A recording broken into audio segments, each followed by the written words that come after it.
사사기를 통하여서 우리가 시대의 어떤 닮은 꼴을 보게 된다. 모든 사람은 시대의 아들이다. 그 시대가 사람을 낳고 사람이 시대를 또 열어가는 것입니다. 우리가 시대와 역사와 사람, 인물을 통해서 배워야 됩니다. 역사는 반복이 되는데 오늘 성경에 나타나는 이 사사시대가 대한민국 교회와 흡사하다, 이런 얘기를 합니다. 이 사사시대는 아주 혼란한 시대입니다. 사사시대는 하나님이 이스라엘 백성들을 애굽에서 구원해낸 그 구원의 감격을 망각한 시대, 신앙의 첫사랑이 식어 빠진 시대, 각자 소견에 옳은 대로 행하고 그때 14명의 사사가 나타나면서 그저 한 사사는 몇 년짜리, 한 사사는 6년짜리, 한 사사는 20년짜리, 한 사사는 그때 한 선지자를 사사를 세워서 하나님께서 이스라엘 백성들을 구원해가는 아주 혼란한 시대, 믿음대로 이름대로 직분대로 살지 못하던 시대가 이 사사시대. 여러분, 왜 세월이 흘러가면 사람의 가슴에 애정이 식어가고 열정이 약해질까요? 그게 사사시대의 제일 고민이에요. 시간이 흘러갈수록 친구관계가 우정이 깊어지고 술을 담궈도 포도주가 오래될수록 그게 숙성이 되고 발효가 되고 좋아진다 하잖아요. 그런데 신앙이 죄송합니다. 이스라엘 백성들의 신앙이 보면 갈수록 떨어지는 거예요. 갈수록 약해지는 거예요. 사사시대에 와서는 거의 엉망진창인 수준으로 믿음의 열정이 식어지고 첫사랑을 팔아먹고 구원의 감격이 사그라들어서 그런 시대가 이 사사시대인데, 그렇기 때문에 우리가 사사시대의 그 혼란하고 사사시대의 어려운 상황을 보면서 우리가 더 무엇이 가장 필요한가를 깨닫게 되는데, 12절에 보면 이스라엘 자손이 또 여호와의 목전에 악을 행하니라. 사사시대에 가장 반복적으로 나오는 말씀이 이런 말씀이에요. 또 이스라엘 자손들이 악을 행하고 하나님 보실 때 범죄하고 하나님 보실 때 멀리 가버린 것, 하나님과의 거리가 너무 멀어지고 하나님을 알지 못하는 시대가 되어버린 것. 여러분, 세월이 흘러가면 가정에도 자녀들이 태어나고 다음 세대가 나타나는데, 다음 세대의 이 신앙의 전성이 잘 안 되면 다른 세대가 되어버린다. 하나님을 알지 못하는 다른 세대가 되어버리고 하나님을 믿지 않고 다른 신앙을 가지는 엉뚱한 세대가 태어나서 신앙이 천대까지 이어지는 축복의 개성이 끊어진다는 거예요. 여러분, 그때만 잘 되고 다음 때에 망하는 것을 그걸 저주라고 하는 거예요. 오래오래 길게 넓게 나가는 걸 우리가 축복이라고 하는데, 이스라엘 자손이 또 여호와의 목전에 악을 행하니라. 이 상습적인 관행에 따라가는 중독적인 다람쥐 쳇바퀴 돌듯이 하는 것, 반복적인 이것이 문제가 되는 거예요. 사람은 누구든지 습관에 의해서 살아갑니다. 식습관에 의해서 건강이 만들어지는 거예요. 그 집에 냉장고를 열어보면 건강을 알 수 있다. 심장병 냉장고, 고혈압 냉장고. 냉장고에 그 주부가 그 식구들이 즐겨 먹는 음식에 의해서 달라지듯이 식습관이, 운동하는 습관이, 기도하는 습관이, 그 사람의 어떤 쇼핑 습관이 그 사람의 모든 것을 결정을 하는데, 이스라엘 자손들은 언젠가부터 이렇게 하나님 앞에서 상습적인, 관행적인, 중독적인 죄를 짓는 여호와의 목전에 또 악을 행하니라. 여기 여호와의 목전에라는 이 단어가 사람이 보기에 그게 무슨 죄냐, 사람이 보기에 그게 무슨 문제냐, 남들 다 그러는데, 관행을 따라서 그렇게 시대의 풍조를 따라서 얘기하는 게 아니고 하나님 앞에서 하나님이 보실 때 그거는 문제라는 거예요. 여호와 보시기에, 하나님이 보실 때 여호와의 목전에 악을 행하니라. 한 사사가 죽고 나면 또 범죄하고 또 또 어떤 텀이 지나고 나면 또 실패하고, 이것이 사사시대의 특징이듯이 오늘 우리의 삶 속에서도 그런 반복적인 중독적인 습관적인 게 문제가 돼요. 그 습관을, 관행을 어떻게 깨트리느냐. 여러분, 만유인력의 법칙이라는 게 세월이 흘러갈수록 점점 떨어지는 것이 상식이 아니고, 우리는 은혜 위에 은혜를, 갑절의 영감을, 7배의 권능을, 100배의 결실을, 1000대까지 축복을 이렇게 이어져 가야 되는데, 사사시대의 특징은 세월이 지나가면서 급속도로 신앙의 변질이, 변동이 온다는 거예요. 급속도로 마음이 식어가고, 급속도로 사랑이 식어가고, 급속도로 감격이, 구원의 감격이 사라지고, 그저 사람들이 지팔지연드는 각자 소견에 옳은 대로 살아가는, 그래서 어떤 사람은 10년짜리, 20년짜리, 40년짜리 유통기한을 짧게 가져가는 시대가 이 사사시대듯이 오늘 한국교회도 그렇다고 봐요. 춘추 전국시대와 같은. 또 여호와의 목전이 악을 행하니라 하는 이 말씀에서 저는 이 시대의 성도들이 어떻게 자기의 그 습관을 뜯어고치기까지, 자기의 체질을 개선하기까지, 영적인 스타일을 끊임없이 변화를 줘야 돼요. 여러분, 공룡이라는 동물이, 그 덩치 큰 공룡이 기후에 적응을 못해서 역사상 싹 사라져버려요. 그렇게 덩치 큰 짐승이 흔적도 없이 사라져버려요. 적응력이 떨어져서, 기후에 적응을 못해서 사라진 거예요. 여러분, 이스라엘 백성들이 출애굽을 하고 홍해를 건너고 요단강을 건너고, 그때는 굉장히 좋았어요. 구름기둥 풀기둥으로, 이른비로 늦은비로, 만나로 메추라기로 주님이 인도하실 그 동안에는 쌩쌩한 시퍼렇게 살아 움직이는 그런 신앙생활을 하다가, 가나안 땅에 가서 정착을 하고 안정이 오면서부터 허리띠 풀어놓고 긴장을 풀어놓고 그냥 무한 퍼져가지고 있으면서 서서히 마시간, 서서히 이스라엘 백성들이 타락의 길로 들어가는, 문제의식이 없어요. 위기가 없어지는. 저는 이 시대에도 우리가 어떻게 야성을 유지하고, 그런 들판의 광야에서 빈들에서 하나님의 음성을 듣고 살았던 믿음의 선비들 같이, 내가 이 도해지 한복판에 살아가면서 문명의 이기를 누리면서 아주 모던하게 살아가면서도 어떻게 그 첫사랑을 회복하고, 어떻게 그 풀뿌리 건성, 그런 야성을 잃어버리지 않는 헝거리 정신을 간직하고, 도전의식, 위기의식, 비전을, 도전을, 개척을, 개척정신, 도전정신, 모험정신, 창의정신을 가지고 끊임없이 하나님 앞에 부르짖어 나가야 되는데, 오늘 많은 성도들이 사사시대와 방불하게 급속도로 마음이 약해져 버려요.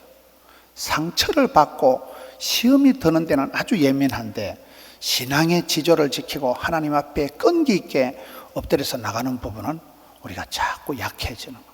그래서 사사시대와 한국교회가 비슷하다고 얘기를 합니다. 이스라엘 자손이 또 여호와의 목전에 악을 행함으로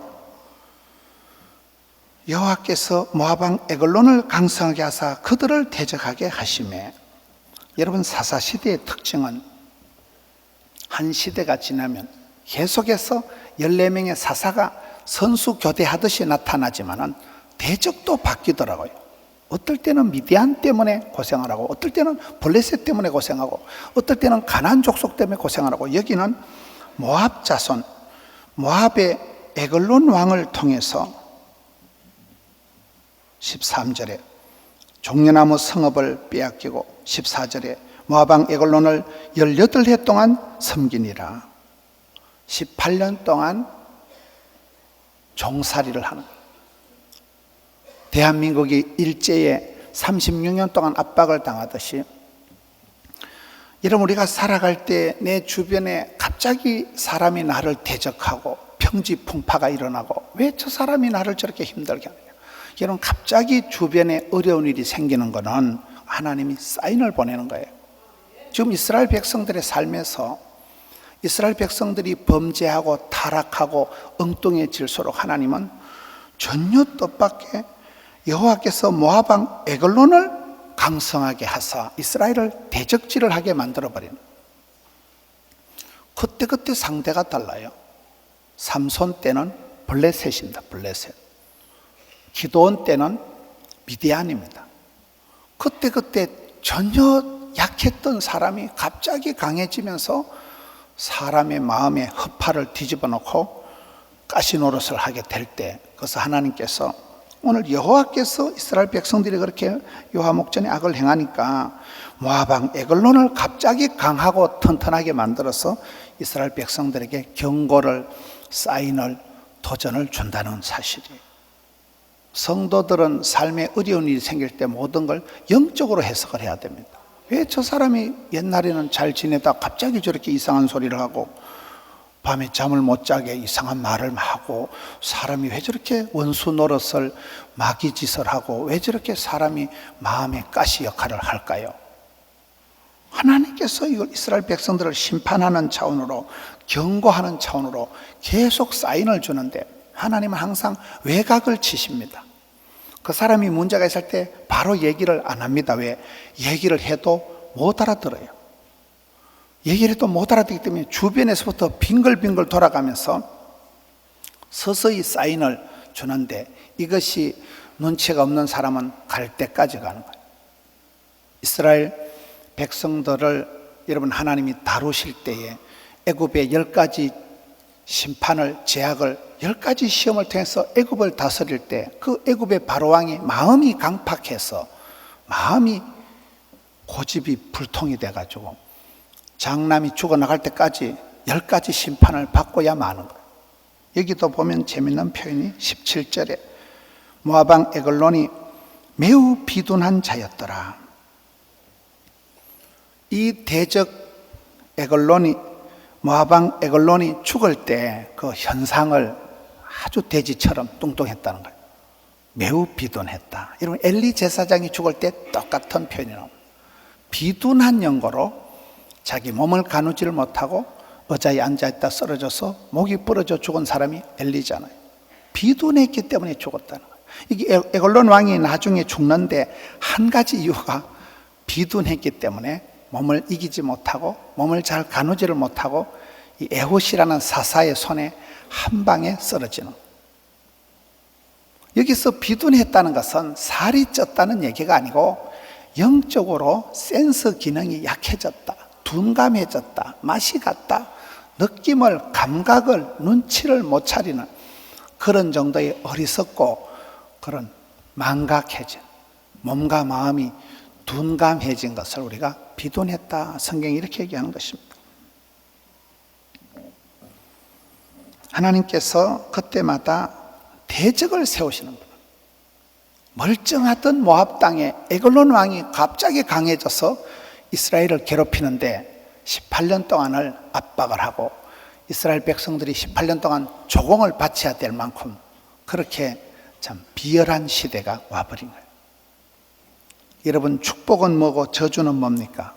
성경을 보면 환난은 벗어나게 하옵시고 고통의 때는 감해 주옵시고 피할 길을 열어주시고, 그게 축복이에요.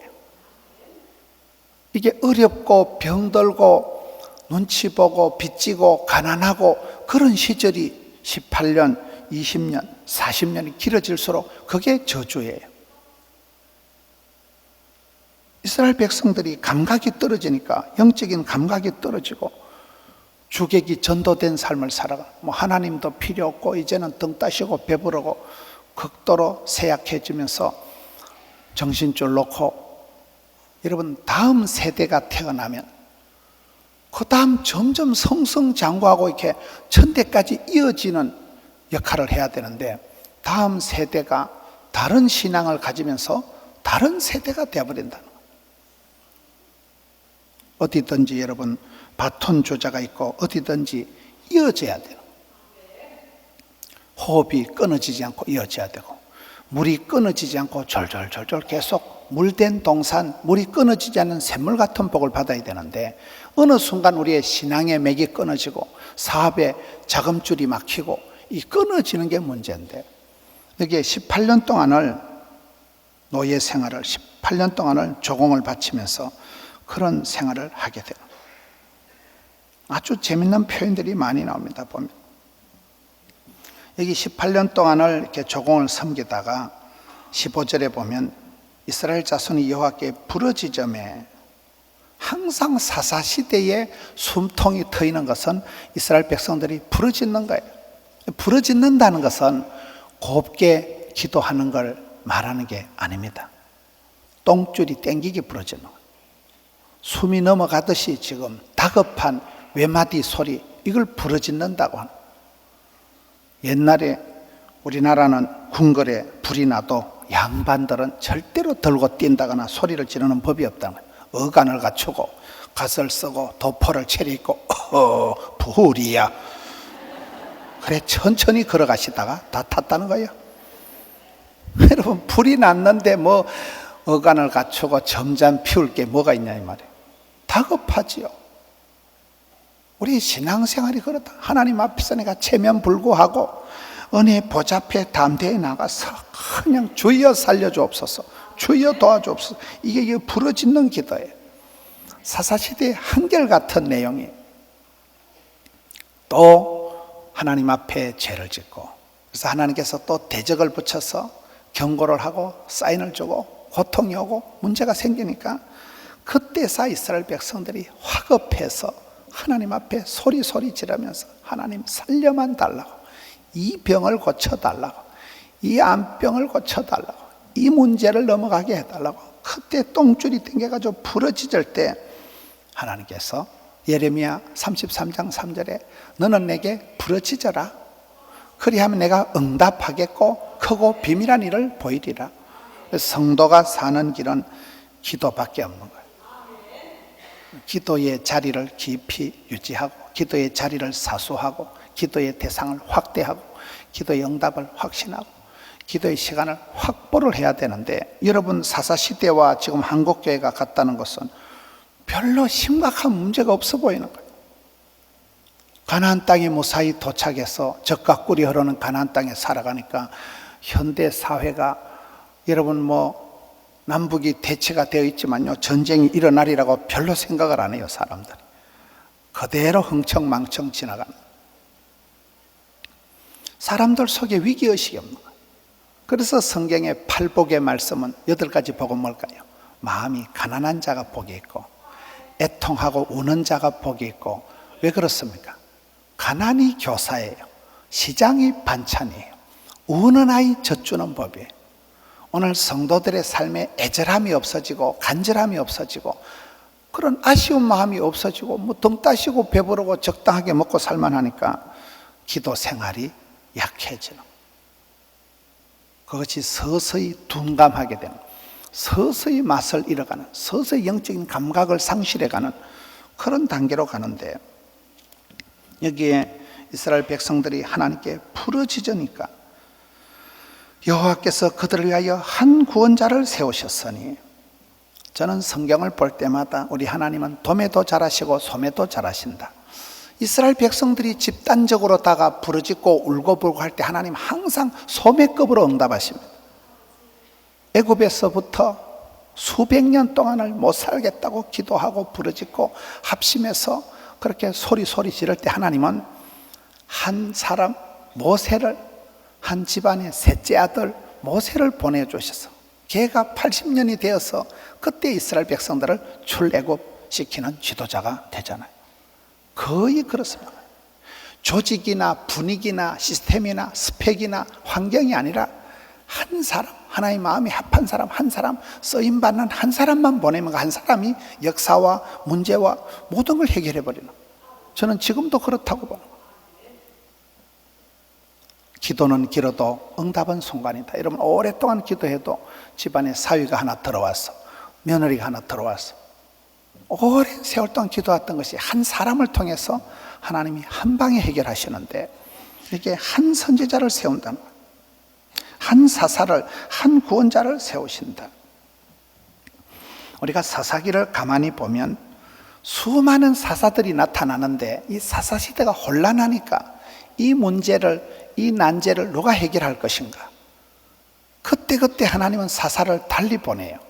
미디안을 13만 5천 명이 쳐들어왔을 때는 기드온이라는 한 아이를 보내서 해결하고, 블레셋이 왕성할 때는 삼손이라는 한 힘있는 청년을 통해서 해결하고, 여기 와서는 에훗이라는 사람을 세우는데, 에훗이라는 사람은 여기 보면 베냐민 사람 게라의 아들 왼손잡이 에훗이라. 성경의 에훗의 신체적인 특징을 왼손잡이를 굳이 얘기하는 것은 왼손잡이가 문제가 있는 건 아니지만 이 짝제비가 성경 역사에 장애인이라는 거예요. 오른손을 쓸 수 없는 사람 왼손잡이 에훗이다 이 말이에요. 근데 하나님의 구원 역사는 재밌는 것이 사지백체가 멀쩡한 사람보다도 항상 약한 자, 병든 자, 가난한 자, 무식한 자를 들어 쓰신다는 거예요. 남자들이 100명이 1000명이 못할 때 여러분 하나님이 쓰신 사람은 야엘입니다. 야엘이란 여자는 이름도 없는 저 들판에 외딴 집에서 살던 그런 이름 없는 무명의 아낙이 20년 동안 이스라엘을 괴롭힌 적장 가나안 야빈 왕의 군대 장관 시스라를 이 아줌씨가 한 방에 해결해버려요. 기도원을 부를 때 보면 기도원은 계속 나는 안 됩니다. 나는 못합니다. 실제로 기도원은 집안 자체가 약하고 자기를 일컬어서 나는 작은 자입니다. 나는 어린애 같습니다. 나는 못합니다. 도저히 안 됩니다. 그런 작은 자 기도원. 여기 에훗은 왼손잡이라는 것은 오른손을 쓸 수 없는 그런 장애인입니다. 하나님이 사사시대 말미에 쓰셨던 여자들도 보면 기생 라합, 청산과부 룻, 아기를 못 낳아서 한이 맺힌 한나, 다 그 시대 보면 인생 막장을 달려가는 그런 전혀 희망이 절망이고 스펙이 없는 그런 사람들을 들어서 여러분 사지가 멀쩡한 사람, 남들 보기에 다 축복받은 그런 사람들을 부끄럽게 하시는 거예요. 사사시대는 그런 시대입니다. 믿음이 좋았던 집안의 할아버지, 아버지 그 밑에 대를 이어서 잘 살아가던 아들이 손자가, 정손자가, 현손자가 엉망진창이 되어버려요. 믿음을 이어가지 못할 때 하나님은 이방 여자 룻, 여기 보면 왼손잡이 에훗이라는 것은 오른손을 쓸 수 없는 왼손잡이 장애인을 통해서 이 시대의 문제를 한 방에 해결하는 거예요.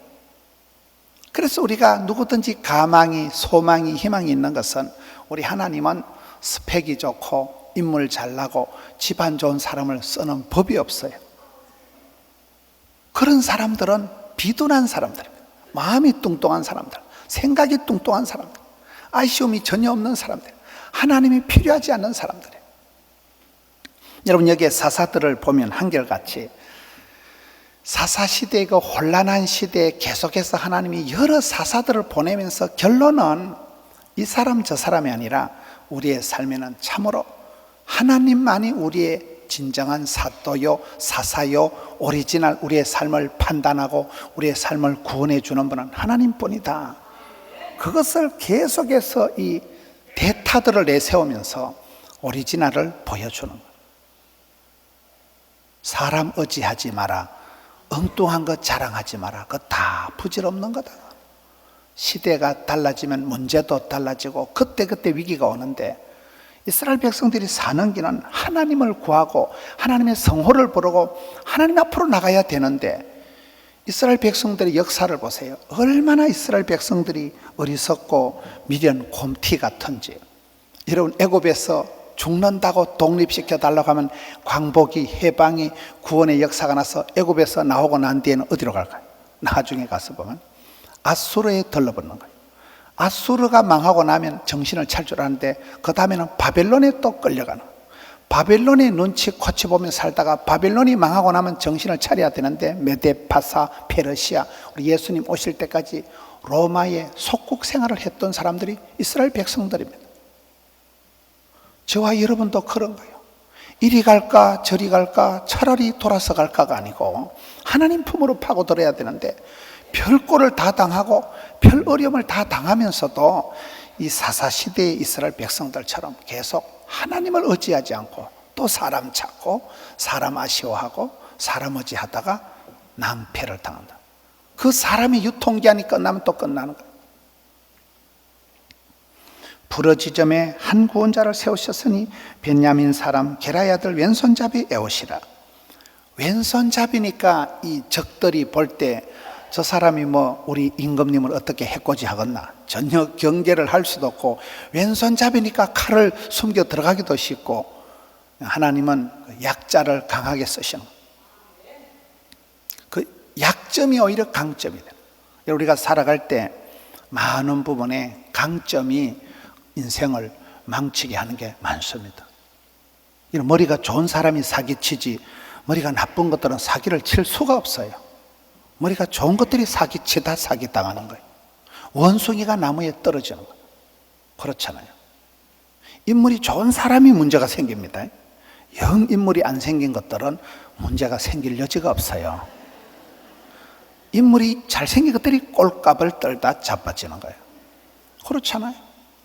솜씨가 있는 사람, 재주가 좋은 사람, 자랑거리가 있는 사람이 그 자랑질하다가 망하는 거예요. 그런데 이 에훗은 장애인이니까 적들도 안심을 하고, 자기가 포기도 뭐 이 사람이 나라를 민족을 위해서 그런 안중근 의사와 같은 그런 역할을 할 인물이 감이 아니니까 이 에훗이 오른쪽 허벅지 옷 속에 칼을 차고 그 조공을 바치러 가서 그 모압왕 에글론을 한 방에 해결하는, 한 방에 해결. 18년 동안 시달리던, 우리가 일제 압박에 36년 동안 시달리다가 안중근 의사 같은 분이 이토 히로부미를 한 방에 저격을 했듯이 그런 역할을 지금 에훗이라는 사람이 하는 거예요. 그런데 재밌는 것은 이 에훗이, 여러분 장애인이었지만 이 에훗이 구원 역사를 베푼 그 해에 30절에 그날의 모압이 이스라엘 수하에 굴복하며 그 땅이 80년 동안 평온하였더라. 한 사람이 나타나서 완전히 주객을 전도시켜 놓은 거예요. 18년 동안 조공을 바치다가 반대로 그날부터는 이제 모압이 이스라엘 백성들에게 지금은 조공을 바치는, 한 방에 역전이 되는, 그리고 그 장애인 사사 에훗이 활동하던 그 시대가 길고 긴 80년 동안 이스라엘 백성들에게 태평성대가 오는 거예요. 역사상 최장기간 최고의 최대의 태평성대를 누릴 때가 이때입니다. 우리가 잘 아는 대로 다윗이, 천하를 통일한 성군 다윗이 꼴랑 40년짜리입니다. 삼손 20년짜리입니다. 솔로몬이 40년짜리입니다. 모세가 40년짜리인데 이 장애인 사사 에훗 시대가 80년 동안을 오래오래 길게 이스라엘 백성들이 전쟁 걱정 안 하고 태평성대를 누렸다는 겁니다.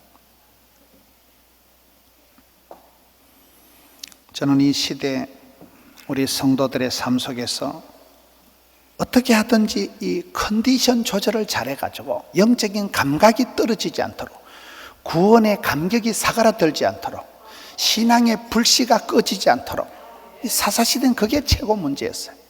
더 이상 어떻게 해볼, 이스라엘 백성들이 아기를 낳을 힘이 없는 거예요. 아기를 가진 산모가 아기를 분만할 힘달구리가 없어진 그런 상태로 이스라엘 백성들이 약해졌다. 그래서 우리가 이 시대에 신앙의 감격이 떨어지지 않도록, 신앙의 첫사랑이 여러분 식어지지 않도록 스스로를 신앙의 이 주기를, 흐름을, 사이클을 조절을 해야 된다고. 사사시대는 7번의 사사시대의 반복적인 죄악의 사이클이 있습니다. 가나안 땅에 들어가서 등 따시고 배부르니까 긴장 풀고 허리띠 풀고 편안하게 지나면서 문제가 되는 거예요. 저는 성도들에게 도전할 때 여러분 편안하게 지옥으로 모시는 게 낫겠어요. 좀 좁은 길을 걸어가고 잠이 좀 모자라고 좀 피곤하더라도 좁은 길, 협착한 길, 생명의 길, 십자가의 길을 걸어서 천국 영생의 복을 받는 게 낫겠어요? 편안하게 지옥 가는 게 낫겠어요?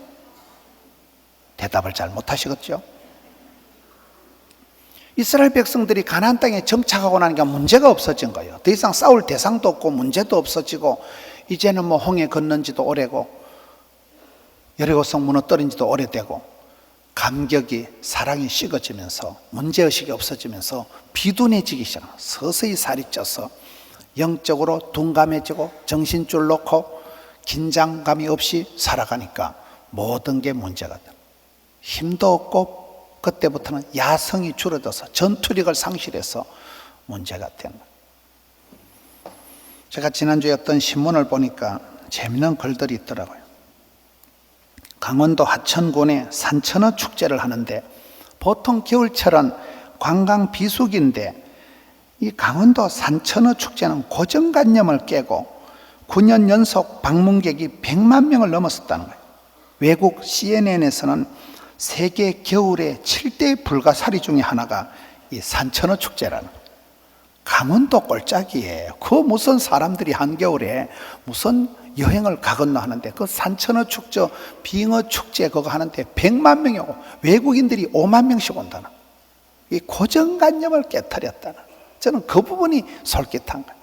여러분, 이 시대에, 사사시대에 이스라엘 백성들의 문제가 뭐라고요? 습관적인, 중독적인, 상습적인 또 그대로 그냥 관행을 따라가는 거예요. 남들도 다 그런데 뭐 시대의 대세가 그런데 그 고정관념, 고장난 관념을 못 깨뜨리면 문제가 오는 거예요. 신앙생활은 끊임없이 주님 앞에 회개하고 엎드리고 고치고 수정하고 보완하고 자기 스스로 그렇게 해나가야 돼요. 여러분, 남들이 지적하면 기분만 나쁜 거예요. 남들이 나한테 잔소리해서 바가지 긁어서 고쳐지는 법이 없어요. 부부지간에도, 여러분 친구지간에도, 아무리 친한 친구지라도 만날 때마다 잔소리하고 지도 편달 충고하면 그 사람하고 멀어집니다. 사람이 미련한 것이, 악한 것이 누가 잔소리하면 들어먹지를 않습니다. 그래서 하나님께서도 이스라엘 백성들을 다루실 때 외곽을 치신다니까요. 그때그때 대적을 세워서 그때그때 자꾸 사인을 주는데 비둔하고 눈치가 없는 것들은 안방까지 들어올 때까지 정신을 못 차려요.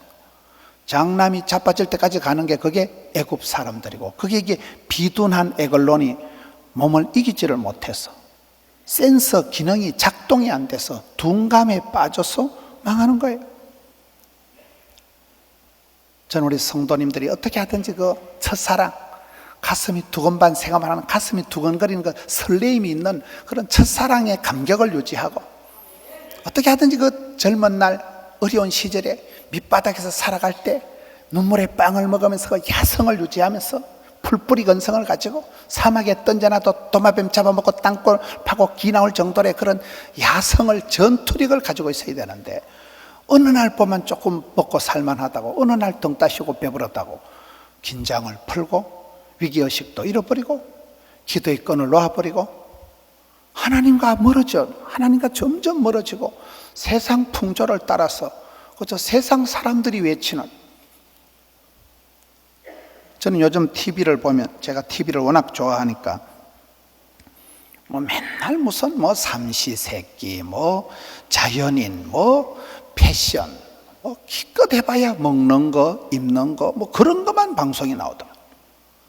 그거 잘 보고 삼시세끼 잘 챙겨 드시고 그저 집밥이 어떻고 뭐 셰퍼가 어떻고 그거 배 터지게 잘 자시고 뚱뚱하게 살쪄가지고 편안하게 지옥 가시는 게 낫겠어요? 별로 의미가 없더라고요. 언론이라는 게, 매스컴이라는 것이, 이 미디어가 전부 그쪽으로 가는 거예요. 점점 감각적이고 점점 그저 먹고 마시고 입고. 여러분, 산상보훈에 예수님께서 너희는 무엇을 마실까 먹을까 입을까 그딴 거 걱정하지 마라. 하나님이 다 알아서 해주신다. 걱정거리를 좀 업그레이드 시키고 기도 제목을 좀, 소원을 좀 바꾸어야 되지.